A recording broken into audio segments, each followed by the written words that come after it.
Welcome to my channel set tax. Set tax சேனலுக்கு உங்களை அன்புடன் வரவேற்கிறேன்.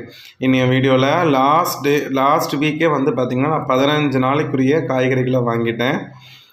நாங்கள் இப்போ இடையில ஊருக்கு கிளம்புனாலும் கிளம்பிடுவோம். ஸோ அதனால் லாஸ்ட் வீக் மண்டேலேருந்து நெக்ஸ்ட் வீக் கிறிஸ்மஸ் வரைக்கும் கிட்டத்தட்ட 15 டேஸ்க்கு 350 ரூபாய்க்கு காய்கறி வாங்கிட்டேன். ஸோ என்னென்ன காய்கறிகள் வாங்கினேன், என்னென்ன மெனு பிளான் அப்படிங்கிறத இந்த வீடியோவில் பார்க்க போகிறோம். ஸோ லாஸ்ட் வீக்காக நான் எடுத்த எல்லா மெனு பிளானோட வீடியோஸும் இதில் அட்டாச் பண்ணியிருக்கேன். மெயினாக நம்ம சப்ஸ்கிரைபர் ஒருத்தவங்க இங்கே ஏர்போர்ட் கிட்ட ஒரு சந்தை ரொம்ப சீப்பாக இருக்கும், அங்கே வாங்கன்னு சொல்லியிருந்தாங்க. அதுக்கு அவங்க ரொம்ப நாள் சொல்லிட்டு இருந்தாங்க. நான் அப்போ இந்த வீக் ட்ரை பண்ணேன். செம்ம சீப்பாக ஃப்ரெஷ்ஷாக இருந்துச்சு. சரி வாங்க, நான் என்னென்ன வாங்கினேன் அப்படிங்கிறத நான் உங்கள்கிட்ட காமிச்சிட்றேன்.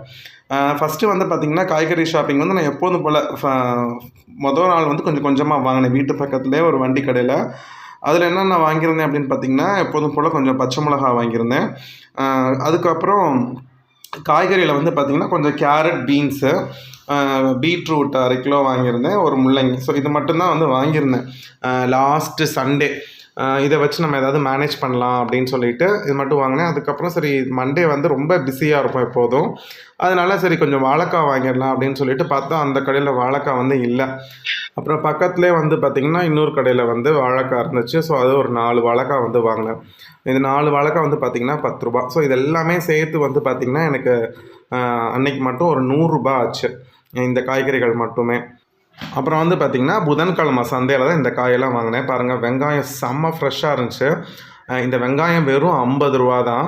கிட்டத்தட்ட 1.5 கிலோ கிட்டே இருந்துச்சு. தக்காளி பாருங்கள், இவ்வளோ தக்காளியும் வந்து கிட்டத்தட்ட 25 ரூபா. வெங்காயம்லாம் வந்து நான் ரெகுலராக வாங்குற கடையில் கிலோவே 90 ரூபா சொன்னாங்க. ஆனால் இங்கே 1.5 கிலோ 50 ரூபாய்க்கு வாங்கினேன். செம்ம ஃபஸ்ட் குவாலிட்டியாக இருந்துச்சு. சரி கிறிஸ்மஸ்க்கு எப்படியும் பிரியாணி செய்யணும் இல்லையா, அதனால் வெங்காயமும் தக்காளியும் தான் ரொம்ப முக்கியம். ஸோ அதனால் புதன்கிழமை தான் வாங்கினேன். அப்புறம் பூண்டுமே ஓரளவுக்கு சீப்பாக இருந்துச்சு. இந்த பூண்டு வந்து கிட்டத்தட்ட 50 ரூபாய்க்கு கொடுத்தாங்க. அதுக்கப்புறம் வந்து பார்த்திங்கன்னா ஒரு குட்டியோண்டு சொரக்காய் வாங்கினேன். இந்த மாதிரி சாம்பாருக்கு போட இடையில ஒரு நாள் கூட்டு பண்ணிக்கலாம்னு சொல்லிட்டு ஒரு குட்டி சொரக்காய். இதெல்லாம் வந்து 10 ரூபா தான். பயங்கரமாக சீப்பாக இருந்துச்சு. அப்புறம் பொடலங்காவும் நல்ல ஃப்ரெஷ்ஷாக, என்ன சொல்கிறது, ரொம்ப சின்ன காயாக இருந்துச்சு, இளங்காயாக இருந்துச்சு. அதுக்கப்புறம் வந்து பார்த்திங்கன்னா உருளைக்கிழங்கும் ரொம்ப ஃப்ரெஷ்ஷாக இருந்துச்சு. நல்லா கழுவி வச்சுருந்த மாதிரி இருந்துச்சு. ஒரு மண் கூட இல்லைன்னா மண்ணிலே பாதி வெயிட்டு போகும். ஆல்ரெடி கேரட், பீன்ஸ் வந்து நான் வாங்கியிருந்தேன். ரொம்ப ரேட்டாக இருந்துச்சுன்னு சொல்லிட்டு கம்மியாக வாங்கியிருந்தேன். ஆனால் அங்கே பாருங்கள், இந்த பீன்ஸ் வந்து பார்த்திங்கன்னா தட்டில் வச்சுருந்தாங்க. இந்த பீன்ஸ் வந்து 20 ரூபா தான். கிட்டத்தட்ட 1/4 கிலோவுக்கு மேலே இருக்குது. அதே மாதிரி இந்த கேரட் பாருங்கள், இந்த கேரட்டுமே 20 ரூபா தான் தட்டில். இந்த அளவு கேரட் நான் ரெகுலராக வாங்குகிற கடையில் வாங்கியிருந்தா 60 ரூபா போட்டிருப்பாங்க. ரெண்டுமே சேர்த்து 40 ரூபா தான். அப்புறம் வந்து பார்த்திங்கன்னா ஒரு மாங்காய். எப்போதுமே அந்த சந்தையில் நெய் மீன் இருக்கும், அது கிடைக்கல. ஸோ அதனால் இந்த காய்கறி மட்டும் 250 ரூபாய்க்கு வாங்கிட்டு வந்துட்டேன். மொத்தம் 350 ரூபா போன வாரம் வாங்கினது. மண்டே வந்து பார்த்திங்கன்னா காலையில் சாம்பார் வச்சுட்டோம். எப்போதுமே வந்து சாம்பார் வைக்க மாட்டோம், லெமன் ரைஸ் தான் வைப்போம். அன்றைக்கி என்னென்னு தெரியல, இந்த காய்கறி ஃப்ரெஷ்ஷாக இருக்கிறத பார்த்தோன்னே சரி வாழைக்காய் பொரியல் பண்ணி சாம்பார் வச்சிடலாம் அப்படின்னு சொல்லிட்டு அன்னைக்கு மண்டேவே வந்து நாங்கள் சாம்பார் வச்சுருந்தோம். ஸோ வாழைக்காய் பொரியல், ரைஸு, அதுக்கப்புறம் வந்து ப்ளெயின் சாம்பார் வச்சுருந்தோம்.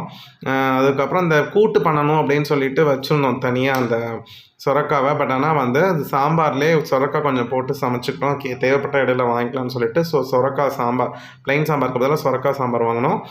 மார்னிங்க்கு அதே தான், தோசையும் சாம்பாரும் பேக் பண்ணி எடுத்துகிட்டு போகிறேன். இதுதான் வந்து மண்டேக்கான breakfast and lunch menu.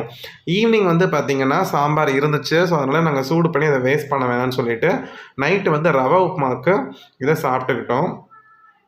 So upma சாம்பாருக்கு எத்தனை பேருக்கு இந்த காம்பினேஷன் பிடிக்கும் அப்படிங்கிறத சொல்லுங்கள். எனக்கு ரொம்ப பிடிக்கும்.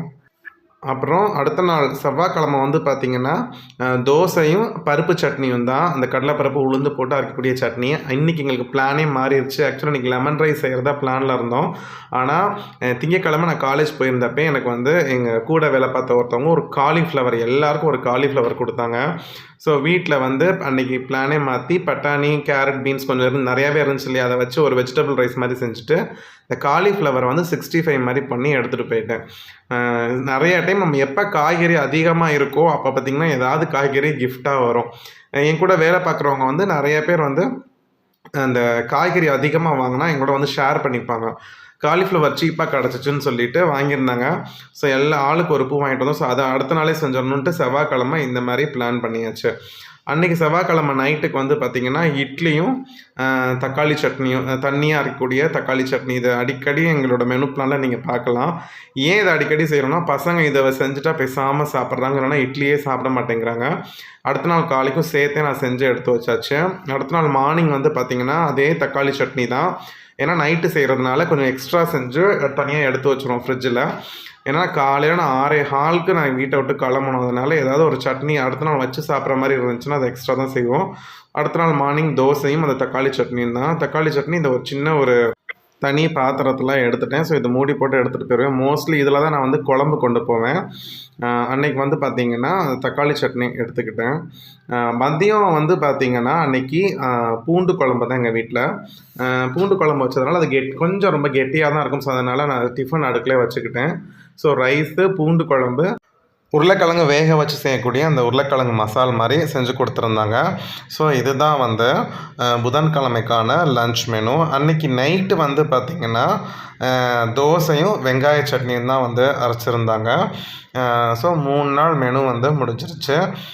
நெக்ஸ்ட் டே வியாழக்கிழமை வந்து பார்த்திங்கன்னா பொடலங்காய் பொரியல் வந்து பண்ணியிருந்தாங்க. அதுக்கப்புறம் ரசம், தக்காளி ரசமும் பொடலங்காய் பொரியலும் தான் வந்து அன்றைக்கி மெனு. ஸோ கூட்டு மாதிரி பண்ணிக்கிறோம் அப்படின்னு சொன்னாங்க. எனக்கு கொஞ்சம் காரமாக போட்டு பண்ணி தந்துட்டு தனியாக எனக்கு செஞ்சு எடுத்துட்டாங்க. அவங்களுக்குலாம் அந்த மாதிரி ரசமும் பொடலங்காய் கூட்டு மாதிரி பண்ணிக்கிட்டாங்க. மார்னிங் வந்து பார்த்திங்கன்னா தோசையும் ப்ளெயின் குருமாவும், இந்த சால்னா மாதிரி செய்வோம்னு சொல்லியிருந்தேன் இல்லையா, அது இப்போ கொஞ்சம் ரெகுலராக வந்து இப்போ செய்ய ஆரம்பிச்சிருக்கோம், ப்ளெயின் சால்னா. ஸோ அதை தான் காலையில் பண்ணியிருந்தோம். காலையில் பண்ணி வச்சிட்டோன்னா ஈவினிங்கும் வச்சுக்கலாம். அடுத்து மதியத்துக்கு நல்லா இருக்காது. நைட்டுக்கு அதே தான், தோசையும் ப்ளெயின் குருமாவும் தான். ரொம்ப டேஸ்ட்டாக இருந்துச்சு. ஒரு டைம் நாங்கள் ட்ரை பண்ணி பார்த்தோம். ஃபஸ்ட்டு சப்பாத்திக்கு ட்ரை பண்ணோம். அந்தளவுக்கு எங்களுக்கு சப்பாத்திக்கு பிடிக்கல. ஆனால் வந்து இந்த தோசைக்கு வந்து செட் ஆகிடுச்சு. ஸோ வீட்டிலே பண்ணுறதுனால நம்ம ஃப்ரிட்ஜில் கொஞ்சம் மார்னிங் செஞ்சு ஃப்ரிட்ஜில் எடுத்து வச்சுட்டு நைட்டுக்கு வந்து அதே தான் செஞ்சு சாப்பிட்டோம். இந்த சட்னி பாடு தான் வந்து ஒவ்வொரு நாளும் பெரும் பாடாக இருக்கும். நெக்ஸ்ட்டு வந்து பார்த்திங்கன்னா ஃப்ரைடே வந்து லெமன் ரைஸ் உருளைக்கிழங்கு. இது வந்து நான் ஆக்சுவலாக நான் இது எடுக்க மறந்துட்டேன். அது ஆல்ரெடி எடுத்த பிக்சர் தான் வந்து இந்த பிக்சரு. அன்றைக்கி லெமன் ரைஸ் உருளைக்கிழங்கு நான் செம்ம லேட் ஆகிடுச்சு, அதனால் எடுக்க மறந்துட்டேன். அப்புறம் அன்றைக்கி மார்னிங் வந்து பார்த்திங்கன்னா சாம்பாரும் இந்த சட்னி, அதாவது பாசிப்பருப்பு சாம்பார்னு சொல்லுவாங்க இல்லையா, அதுவும் வச்சுருந்தாங்க. ஸோ அதை தான் வந்து மார்னிங் நான் எடுத்துகிட்டு போனேன். அப்புறம் நைட்டுக்கு வந்து உப்புமாவும் ஜீனியும். ஏன்னா மாவு கிட்டத்தட்ட டெய்லி தோசைன்னு போர் அடிச்சிருச்சா, ஸோ வெரைட்டி கொடுக்கணுன்னா உப்புமா தான். மோஸ்ட்லி சப்பாத்தி வந்து கொஞ்சம் லீவ் டேஸில் போட்டுக்கலாம் அப்படின்னு சொல்லிட்டு இதை வந்து ஒதுக்கி வச்சாச்சு. உப்புமாவுக்கு வந்து மோஸ்ட்லி சாம்பார் இருந்துச்சுன்னா நான் யூஸ் பண்ணிப்போம், இல்லைன்னா ஜீனி வாழைப்பழம் வச்சு சாப்பிட்ருவோம். அடுத்து சனிக்கிழமை வந்து காலையில் வந்து பார்த்திங்கன்னா தோசையும் தேங்காய் சட்னியும், கொஞ்சம் மொத்தமாக வந்து தோசை ஊற்றியிருந்தாங்க. அந்த உளுந்து பொடி, ஏன்னா கொஞ்சம் தோசை தீர்ற மாதிரி இருந்துச்சுன்னா எங்கள் வீட்டில் அந்த உளுந்த மாவு வந்து வச்சுருப்பாங்க. அதை வந்து போட்டு கொஞ்சம் மொத்தமாக சுட்டோன்னா செம்ம சாஃப்டாக வந்து இருக்கும். சாட்டர்டே லஞ்சு வந்து பார்த்திங்கன்னா எங்கள் வீட்டில் கொஞ்சம் இருந்த கேரட்டு, இருந்த காயெல்லாம் போட்டு சாம்பார், பீட்ரூட் பொரியல் பண்ணியிருந்தாங்க. எனக்கு வந்து பீட்ரூட் பிடிக்கவே பிடிக்காது. என்னடா பண்ணுறது, உருளைக்கிழங்கும் ரொம்ப சாப்பிட வேணாம் அப்படின்னு சொல்லிட்டு நான் என்ன பண்ணேன்னா, மார்க்கெட்டில் போய் ஜஸ்ட்டு ஒரே ஒரு பாவக்காய், ஒரு 1/4 கிலோ நிற்கிற மாதிரி பாவக்காய் மட்டும் வாங்கிட்டு வந்து, அவங்க சாப்பிடல, நான் எனக்கு மட்டும் சாப்பிட்டுக்கிட்டேன். 20 ரூபாய்க்கு தான் வாங்கினேன்னு நினைக்கிறேன் இந்த பாவக்காய். அப்புறம் நைட்டுக்கு வந்து நாங்கள் சப்பாத்தியும் சிக்கன் கிரேவியும் வந்து பண்ணிட்டோம். ஸோ நெக்ஸ்ட் டே சண்டேங்கிறதுனால சிக்கன் வாங்கி மேரினேட் பண்ணி ஃப்ரீசரில் வச்சுட்டு கொஞ்சம் மட்டும் எடுத்து ஒரு குருமா மாதிரி பண்ணியிருந்தோம். அதே தான் அடுத்த நாள் காலையில், ஞாயிற்றுக்கிழமை காலையிலையும் அதை எடுத்து வச்சுட்டோம். ஸோ அன்றைக்கி காலையில் தோசையும் அந்த சிக்கன் குருமாவும் வச்சுருந்தோம். செம்ம அட்டகாசமாக இருந்துச்சு. ஞாயிற்றுக்கிழமை சர்ச்சுக்கு போயிட்டு வந்து திரும்பி சிக்கன் வாங்கி செய்ய ரொம்ப லேட் ஆகிடுது. அதனால் சாட்டர்டே நைட்டு போய் சிக்கன் ஃப்ரெஷ்ஷாக வாங்கிட்டு வந்து மேரினேட் பண்ணி ஃப்ரீசரில் வச்சிடுறது. இது வந்து சண்டே மார்னிங். சண்டே ஆஃப்டர்நூன் வந்து பார்த்திங்கன்னா அந்த சிக்கன் அப்படியே ட்ரை ரோஸ்ட் மாதிரி பண்ணிட்டோம். அந்த கொஞ்சோண்டு குருமா இருந்துச்சு, அதை மட்டும் கொஞ்சம் ஊற்றிக்கிட்டோம். ஆக்சுவலாக ரசமும் சிக்கன் ட்ரை ரோஸ்ட்டும் தான்.